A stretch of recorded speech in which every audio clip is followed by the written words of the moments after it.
हाँ, नहीं आती मुझे ननद की इज़्ज़त करनी। काजल की शादी एक संपन्न परिवार में हुई थी, जहाँ किसी चीज़ की कोई कमी नहीं थी। कमी थी तो बस संस्कार की। सासू माँ ने अपने तीनों बेटों को सब कुछ सिखाया था। नहीं सिखाया तो औरत की इज़्ज़त करना, अपनी माँ बहन की इज़्ज़त करना तो सिखाया था, पर दूसरों की घर की बेटी को क्या कदर होनी चाहिए वह नहीं सिखाया था। तीनों बेटे अपनी पत्नी को पैरों की जूती समझते थे। ढंग से बात कैसे की जाती है यह पता ही नहीं था। कहीं पर भी बेइज्जती कर देना तो आम बात थी। यह हर चीज़ मुझे देखकर दुख देती थी।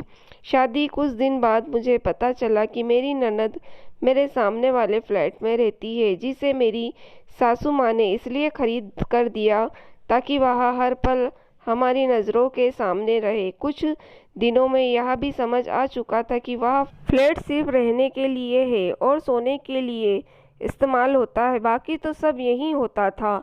रसोई छूने के अलग दिन जब किसी के लिए चाय बनानी गई तो देखा उस दोनों बच्चे स्कूल के लिए तैयार होकर टिफ़िन के लिए बैठे हैं। सासू माँ ने कहा, बहू जल्दी से इन दोनों को टिफ़िन तैयार कर दो, इसकी मम्मी सो रही है। मैंने फटाफट टिफ़िन तैयार किया। फिर मैंने यह रोज़ का काम था। थोड़ी देर में ननद नंदोई आ गए। उन्हें चाय नाश्ता करवाया। फिर खाना खाने के समय आ गए। फिर रात का खाना बनाया। इसी तरह से प्रतिदिन का काम था। उनके बैठने और खाने के मुझे कोई दिक्कत नहीं थी। बड़ी ननद थी, कोई बात नहीं, पर समस्या ये थी कि वो दिन भर सासू माँ की कान भरती, जिस कारण वह कभी भी मुझसे ढंग से बात भी नहीं करती। हर बात में ताना देती। काम के लिए कभी काम वाली रखने की बात होती तो अक्सर यही कहती, 4 लोगों का तो काम है, काम वाली की क्या ज़रूरत है। जहाँ तक मेरी बेटी का सवाल है, उसका तो खाना कभी कभी ही इसे बनाना पड़ता है। मैं अपने ज़माने में 25 लोगों का खाना रोज़ बनाती थी। मजाल थी कि मैं कुछ बोल सकूं। आजकल तो लोग बीवी को सर पर बैठा कर रखते हैं तो बीवी बोलेगी ही।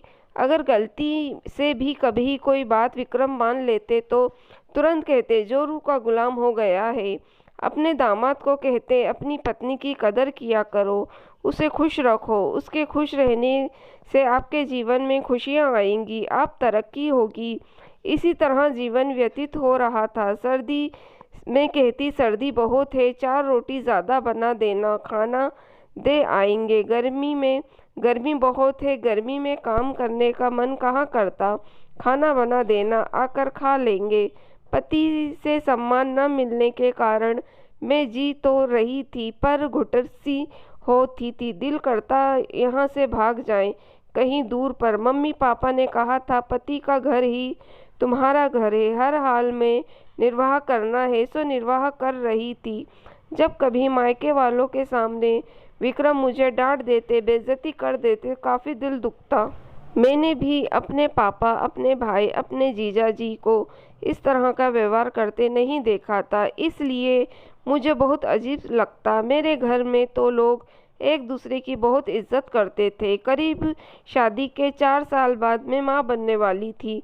मैं खुश नहीं रहती थी, चिड़चिड़ी सी हो गई थी, कुछ अच्छा नहीं लगता। हमेशा अंदर अंदर घुटन के कारण खून की कमी हो गई थी। डॉक्टर ने बताया कि इन्हें खुश रखा करो, हीमोग्लोबिन बहुत कम है। 3 महीने बाद डॉक्टर ने मुझे एक दम आराम करने को बता दिया। अब घर का सारा काम सासू माँ पर आ गया। फिर भी ननद नहीं सोचती कि मेरी माँ है तो मैं कुछ मदद कर दूँ। जब एक दिन सासू माँ ने कहा कि मैं काम वाली रख लेती हूँ, तू खाना बना दिया करना, मुझसे अब नहीं होता है। पर इस वह गुस्से से बोली, ऐसा मेरा बुरा दिन नहीं आया है कि मैं मायके में नौकरानी का काम करूं, भाभी की नौकरानी बनूं। कल से जो भी होगा मैं घर में बनाकर खा लिया करूंगी, तुम अपनी बहू की सेवा करो। और यह कहकर गुस्से में चल दी। सासू माँ को काम करते देख मुझे भी बुरा लगता था, पर मैं कुछ नहीं कर पा रही थी। जब भी कुछ सासू माँ या बहन के लिए मैं बोलती तो कहते, वह बड़ी बहन है और बड़ी बहन और माँ को भगवान का रूप होती हैं, उनके लिए कोई शिकायत मुझसे कभी नहीं करना। वह मेरी माँ है, वह कभी गलती नहीं हो सकती, इसके लिए वह एक दिन भी घर नहीं आई।